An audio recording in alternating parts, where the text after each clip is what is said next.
देखिए, अक्सर जब पेशेंट को आँख में दिक्कत होती है, आँख लाल हो जाए या हल्की सी चुभन हो जाए,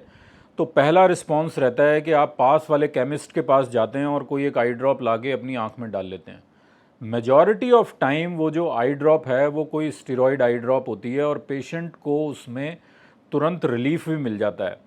दिक्कत ये होती है कि पेशेंट उसको अनसुपरवाइज्ड एक बहुत लंबे टाइम पीरियड के लिए वो डालता रहता है और उसी स्टेरॉयड आई ड्रॉप से आपकी आँख की रोशनी को खतरा होना शुरू हो जाता है और कई केसेस के अंदर ये डेंजर इतना ज़्यादा हो जाता है कि आपकी आँख की रोशनी परमानेंटली जा सकती है। तो आज मैं डॉक्टर पवन गुप्ता, कैटरेक्ट और रेटिना स्पेशलिस्ट, इसी टॉपिक के बारे में आपसे बात करेंगे कि ये क्यों ज़रूरी है और एक लंबे टाइम के बाद या अनसुपरवाइज्ड यूज़ के बाद इन आई ड्रॉप से क्या प्रॉब्लम हो सकती है। तो देखिए, ये जो स्टेरॉयड वाली जो आई ड्रॉप हैं या और भी अलग फॉर्म में हम स्टेरॉयड लेते हैं, वो हमारे कई बीमारियों के लिए ट्रीटमेंट के लिए बहुत ज़्यादा ज़रूरी हैं। लेकिन स्टेरॉयड जो है इसको हम यूजुअली कहते हैं डबल एज स्वॉर्ड, यानी कि ये हमारी बीमारी को ठीक करने में भी काम आते हैं, लेकिन अगर इनका गलत इस्तेमाल हो, अनसुपरवाइज्ड इस्तेमाल हो, प्रॉपर तरीके से आपको डोज और उसकी पोटेंसी ना दी जाए, तो ये आपके शरीर को उल्टा नुकसान भी पहुंचा सकते हैं।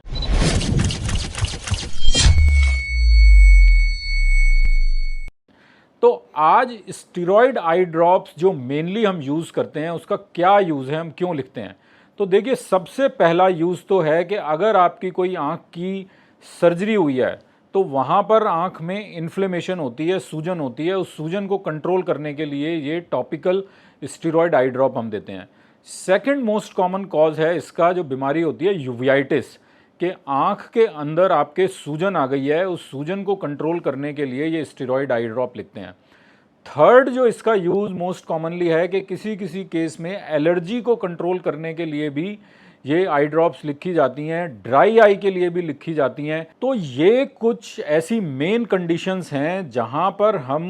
टॉपिकल स्टेरॉइड्स का यूज़ करते हैं। लेकिन ये स्टेरॉइड लिखने से पहले हमें दो चीज़ों का बहुत इम्पॉर्टेंटली और बड़े ध्यान से देनी होती है कि एक तो आप कौन सी बीमारी ट्रीट कर रहे हैं, उस बीमारी के लिए कितनी पोटेंसी या कितनी स्ट्रॉन्ग स्टेरॉइड चाहिए और वो स्टेरॉइड यूसेज जो है कितने ड्यूरेशन के लिए ज़रूरत पड़ेगी। बिकॉज ये जो दो फैक्टर हैं कि आपकी जो स्टेरॉइड लिख रहे हैं उसकी स्ट्रेंथ कितनी है और कितने लंबे टाइम के लिए पेशेंट को वो स्टेरॉइड रिक्वायर्ड हो सकती है, इस चीज़ के ऊपर स्टेरॉइड के साइड इफ़ेक्ट्स की काफ़ी फ़र्क पड़ता है।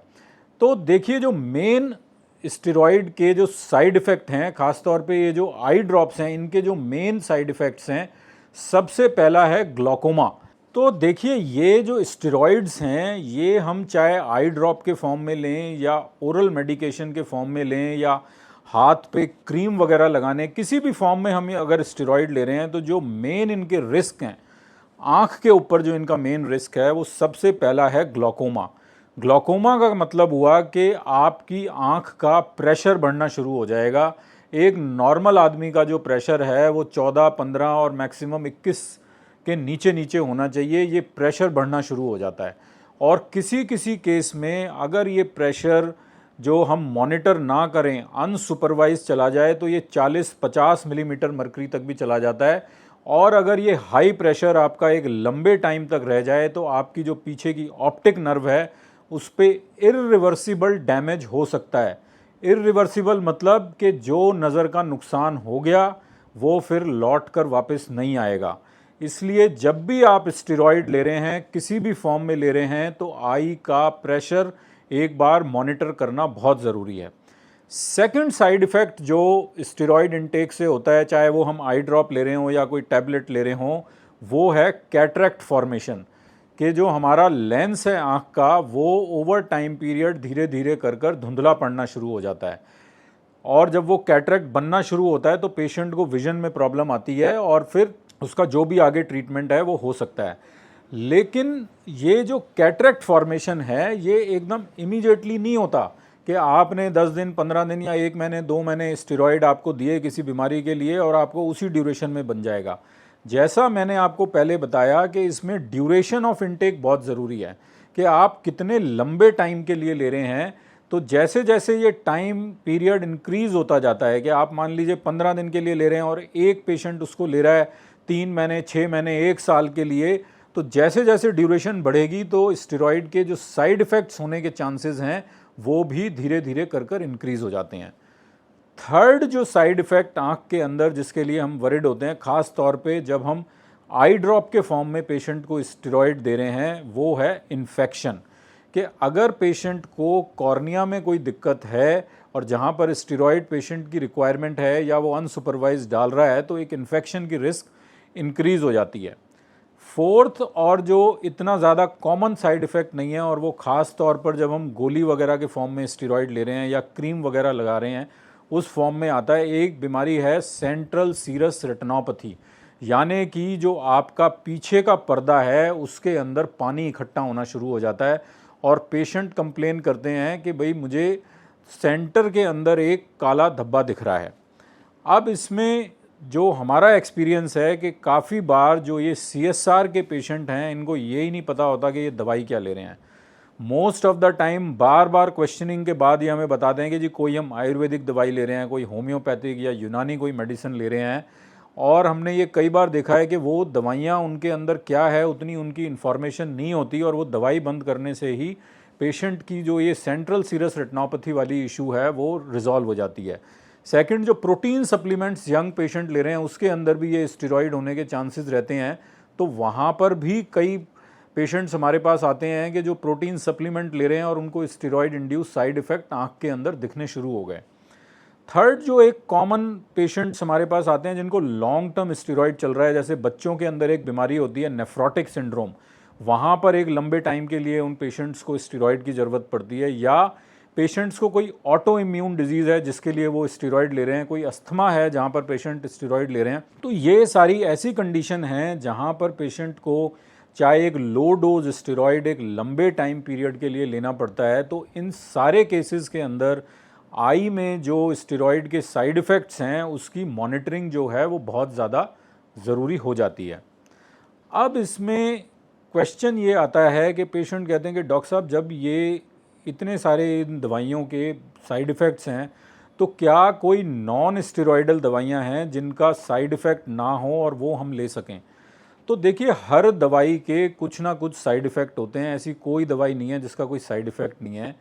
इसीलिए हम कहते हैं कि स्टेरॉइड आपको अनसुपरवाइज नहीं लेना है। आपको ये जो स्टेरॉइड्स हैं ये अपने फिजिशियन की कंसल्टेशन के बाद ही लेने हैं, आई डॉक्टर की कंसल्टेशन के बाद ही लेने हैं,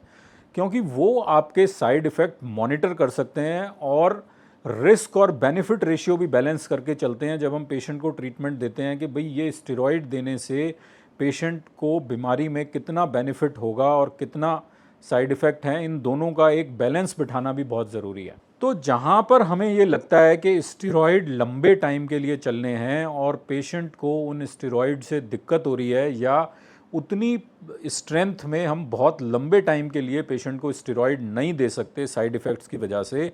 वहाँ पर नॉन स्टेरॉइडल ड्रग्स जो होती हैं या नॉन स्टेरॉइडल दवाइयाँ उनका रोल आता है।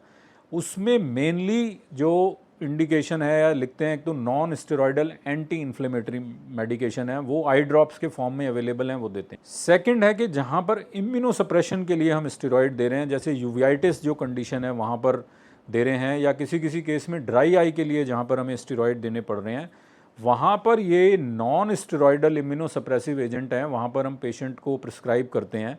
और ये ऐसी दवाइयाँ हैं जो हम एक लंबे टाइम के लिए दे सकते हैं, बट इन दवाइयों के भी कुछ साइड इफ़ेक्ट्स होते हैं जो हमें एक रेगुलरली मॉनिटर करने पड़ते हैं। एक इम्पॉर्टेंट पॉइंट जो है कि जब हम पेशेंट्स को ये स्टेरॉइड लिखते हैं तो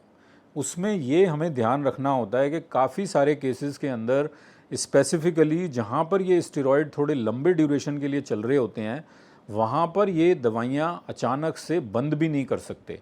तो इसलिए ये और भी ज़रूरी हो जाता है कि आपके जो साइड इफ़ेक्ट प्रोफाइल है वो एकदम स्टार्टिंग फेज से हम लोग मॉनिटर करें। इन दवाइयों को बंद करने का भी एक अपना प्रोटोकॉल है, इनको ग्रेजुअली टेपर करके हम लोग बंद करते हैं। तो जो लोग भी अनसुपरवाइज्ड बिना डॉक्टर की प्रिस्क्रिप्शन के कोई भी आई ड्रॉप डाल रहे हैं वो अपनी आई ड्रॉप एक बार चेक कर लें कि भाई उसके अंदर कोई स्टेरॉइड का कंपोनेंट तो नहीं है। और कमेंट सेक्शन में आप लोग बताएं कि जो आप लोगों का अपना एक्सपीरियंस रहा है या आपके फैमिली मेम्बर का एक्सपीरियंस रहा है कि ये अनसुपरवाइज्ड आई ड्रॉप यूज़ करने से पेशेंट को क्या प्रॉब्लम हुई।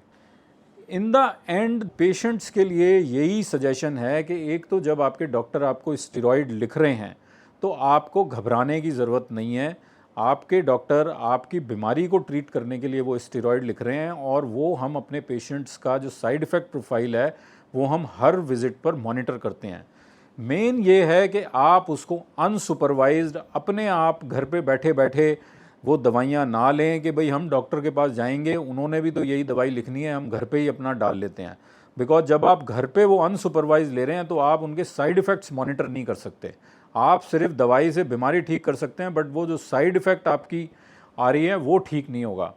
तो ये इन्फॉर्मेशन आपको देने का पर्पस यही था कि steroid is a double edge sword, कि ये बीमारियों के लिए ज़रूरी भी है और इसके साइड इफ़ेक्ट्स भी हैं। उम्मीद करते हैं कि इस इन्फॉर्मेशन से आपको अपनी दवाइयों के बारे में,